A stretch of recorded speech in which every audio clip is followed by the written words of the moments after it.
What separates the casual Jane Austen fan Oh, Janie, it's gotten so much worse. from the aficionado? The number of times she's read Austen's novels, or her consuming love for Mr. Darcy. This is the best part. Unbelievable. She finds her way here to the world's only immersive Austen experience. So prior to filming this film, I mean, were you a Jane Austen aficionado? Not to the extent that our Jane Hayes is in this movie, but you know, certainly I'm aware of her and I love her books and definitely go in for you know, a sweeping, glossy Keira Knightley remake of it. But no, I really love, as much as I love Jane Austen and all those stories, I was intrigued by Jerusha doing her take of making fun of this. How well versed were you in the Jane Austen world? I mean, are you guys aficionados or? This one is. Well, yes, I'm a little bit like Keri Russell. First of all, I watched every Jane Austen movie I possibly could. I ended up buying a country house, a 1,000-year-old country house in Bath, I mean, just outside of Bath, and living there for about 26 years.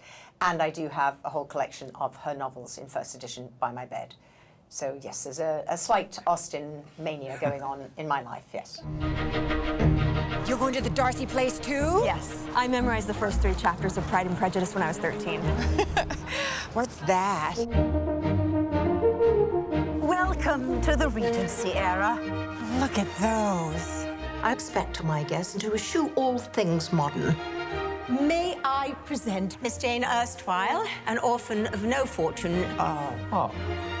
You have paid for the basic copper package. You're in the servants' wing. You're in the creepy tower. so mad I wasted all my money. Having Keri Russell as Jane is actually, I think, the best person to play Jane. And then you have Jennifer Coolidge, who's just hilarious in it. I mean, how was it shooting with Jennifer and Keri?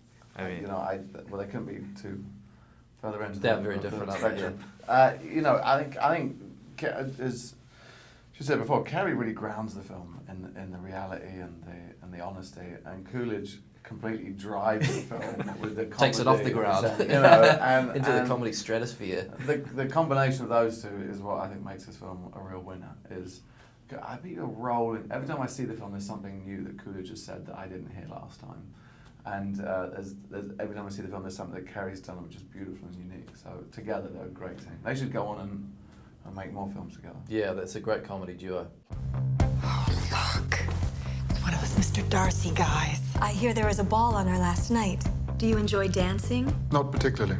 You have been unlucky in love. I am single because apparently the only good men are fictional. What do you guys think of that girl, Jane? She's a bit peculiar. You try to catch her eye.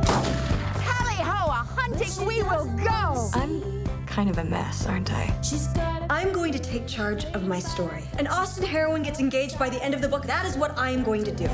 she's singing. do you have an obsession kind of close to your character, like out there, that something that you've liked over time? Not like this character. I mean, I loved Nancy Drew, the teenage detective, but I didn't ever have like a cutout of Ned Nickerson, her boyfriend, and make out with him in front of dates or anything like that. Was it kind of tough wearing some of these costumes? I mean, because Jane Seymour looks hilarious in her wigs and in her hats. And her bonnets, her Yes. teal and purple bonnets, shiny materials. Yeah, the costumes were fun, actually. I was pregnant when we were shooting it, so I also... no corset then? I did have a corset, actually. They made these special expandable sides for mine, so it just kept growing and growing. But that was just part of the fun and ridiculousness of what we were doing. Like, there were times where we're just like, what? We're dressed in these crazy outfits. What is happening?